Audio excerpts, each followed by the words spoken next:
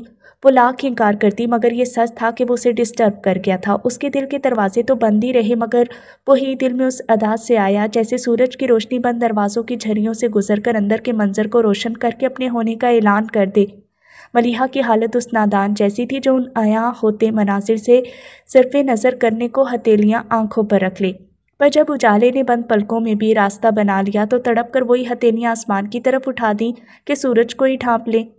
وجدان مصطفیٰ کے وجود سے پھوٹتی روشنی نے جب پہلے پہل ملیحہ کی آنکھوں کو چھوا تو اس نے اپنی آنکھیں بند کر لیں، اور پھر اسے پتہ ہی نہیں چلا کہ اس کی بے خبری میں اس کے آس پاس کتنا اجالا بکھر گیا تھا۔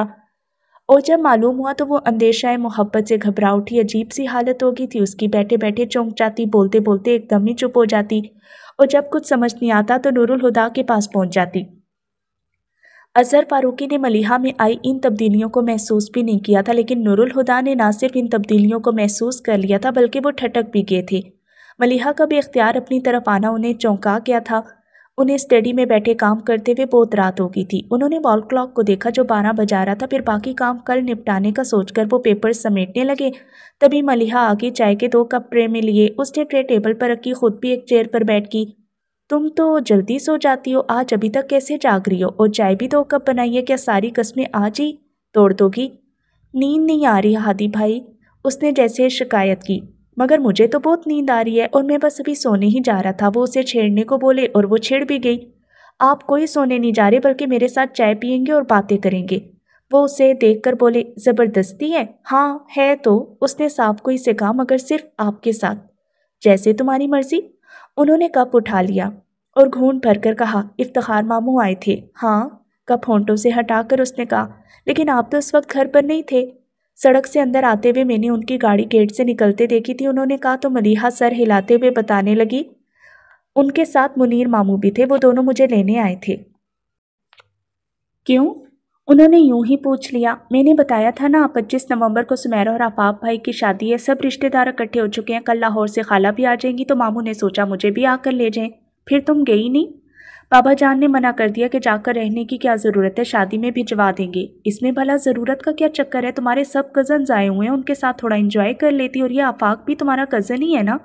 انہوں نے پوچھا۔ منیر ماموں کے بڑے بیٹے ہیں اور اس دن کارڈ دینے بھی تو آئے تھے۔ پھر تو تمہیں ضرور جانا چاہیے، تمہارے 2 کزنز کی شادی ہے۔ مگر بابا جان نے منع کیا، اس نے سر جھکا کر ہلکے سے کہا، تم جانا چاہتی ہو؟ وہ جھک کر اس کا چہرہ دیکھ رہی تھی، اس نے کوئی جواب ہی نہیں دیا۔ کچھ دیر اس کی جھکی پلکوں کو دیکھ کر انہوں نے اس پر سے نظر ہٹا لی۔ اب وہ دراز میں رول کیے ہوئے چارٹ نکال رہے تھے، پھر ایک چارٹ کھول کر انہوں نے ملیحہ کے آگے رکھا۔ یہ دیکھو، یہ گارمنٹس فیکٹری کا نقشہ ہے، ادھر پروڈکشن ہے، یہ سپروائزر کا آفس، اور اس طرف آگے جا کر ورکرز کے کوارٹرز ہیں۔ وہ نقشے پر کئی جگہ انگلی سے نشاندہی کرتے جا رہے تھے۔ کیسا لگا؟ اچھا ہے، وہ نقشے کو دیکھتے ہوئے مختصراً بولی۔ نور الہدیٰ نے باقی کے 2 چارٹ بھی کھول کر پہلے سے کھلے چارٹ پر برابر رکھ دیے، اور یہ دونوں آفس کی بلڈنگ کے نقشے ہیں۔ 2 آفس بنوائیں گے؟ اس کے پوچھنے پر نور الہدیٰ مسکرا دیے۔ نہیں، آفس تو ایک ہی ہوگا، یہ نقشے 2 الگ انجینئرز نے بنائے اور یہ دونوں ہی اتنے اچھے ہیں کہ میں کسی ایک کا انتخاب کرتے ہوئے کنفیوز ہو رہا ہوں۔ ذرا تم بتاؤ ان میں سے کون سا نقشہ زیادہ بہتر ہے؟ ان کی بات پر ملیحہ گڑبڑا گئی۔ میں کیسے بتا سکتی ہوں؟ تم پینٹر اور مجھ سے بہتر ان نقشوں کو سمجھ سکتی ہو، مگر پینٹنگ اور آرکیٹیکچر میں فرق ہوتا ہے ہادی بھائی۔ سینٹی میٹر ناپ کر کھینچی گئی لائنوں کو سمجھنا میرے لیے آسان نہیں۔ اس نے اب بھی گریز کیا تو نور الہدیٰ کچھ چڑ سے گئی۔ ایک ذرا سی رائے ہی تو دینی ہے ملیحہ، اور تم اس قدر ہچکچا رہی ہو، اور اس نے بھی تو کہا تھا۔ آپ کو تو رائے کا اظہار بھی مشکل ہی لگتا ہوگا۔ اچانک وجدان کا جملہ سماعتوں میں باز گشت کرنے لگا۔ ملیحہ نے دھیرے سے اقرار کر لیا، ہاں، کیونکہ کبھی کسی نے میری رائے پوچھی ہی نہیں۔ نور الہدیٰ نے پل بھر کو اسے دیکھا، پھر اس کے گال پر ہاتھ رکھ کر اس کا چہرہ اپنی طرف موڑا۔ اب میں جو پوچھ رہا ہوں۔ کچھ پل یوں ہی خاموشی کی نظر ہو گئی، پھر ملیحہ نے ان کے چہرے سے نظر ہٹا کر نقشوں کو دیکھا اور کچھ دیر غور کرنے کے بعد ایک نقشہ ان کی طرف کیا۔ نورالہدیٰ نے اس نقشے کو دیکھا اور توصیفی انداز میں کہا، اور تم کہتی ہو تمہیں سینٹی میٹر ناپ کر کھینچی کی لائنوں کی سمجھ نہیں؟ وہ ان کی بات کو انسنی کرتے ہوئے پوچھنے لگی، آپ نے یہ نقشے ابھی اپروو نہیں کروائے؟ تم سے اپروو کروائے بغیر میں انہیں اپروول کے لیے کیسے بھیج سکتا تھا؟ چارٹس کو رول کر کے ربڑ بینڈ چڑھاتے وہ سرسری سے انداز میں بول رہے تھے۔ ملیحہ نے ان کی طرف دیکھا اور بس دیکھ کر رہ گئی۔ اگلی دوپہر کھانا کھاتے ہوئے نورالہدیٰ بابا جان سے کہنے لگے، میں سوچ رہا تھا آج شام کو منیر ماموں کی طرف چلا جاؤں۔ خیریت؟ انہوں نے پوچھا۔ کچھ لیگل معاملات پر مشوروں کی ضرورت آن پڑی ہے، پھر کمپنی کی رجسٹریشن کے پیپرز بھی بنوانے ہیں۔ منیر ماموں وکیل ہیں، سوچا ان سے ہی بات کروں، ان سے زیادہ قابل اعتماد اور کون ہو سکتا ہے؟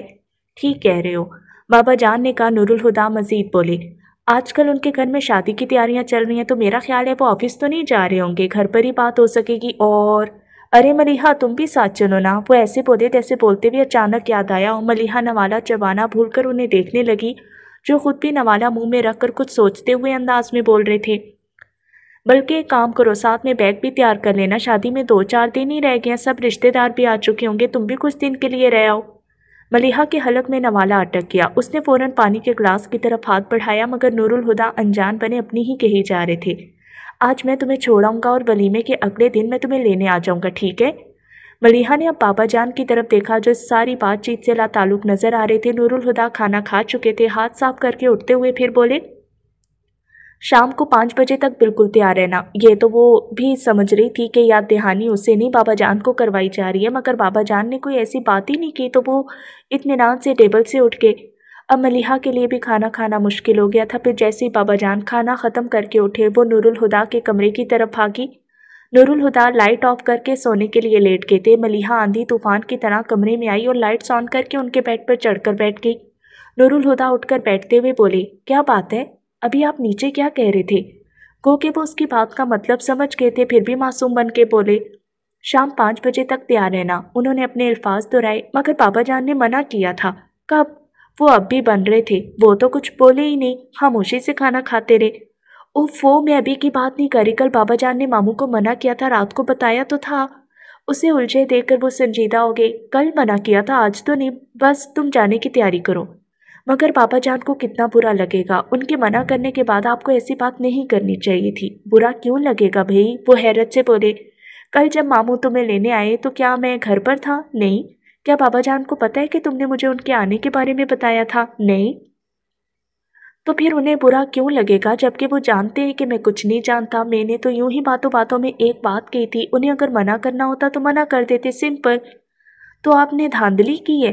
ان کی چالاکی سمجھ کر وہ حیرت سے آنکھیں پھاڑ کر بولی، مجھے نہیں پتا تھا کہ لندن والے اتنے بے ایمان ہوتے ہیں، مگر یہ بھی تو دیکھو کہ لندن والے بے ایمانی میں کس قدر ایمانداری سے کرتے ہیں۔ وہ ڈھٹائی سے بول کر ہنسے، کیا خاک ایمانداری ہے، شرم تو نہیں آتی جھوٹ بولتے ہوئے، سیدھے دوزخ میں جائیں گے۔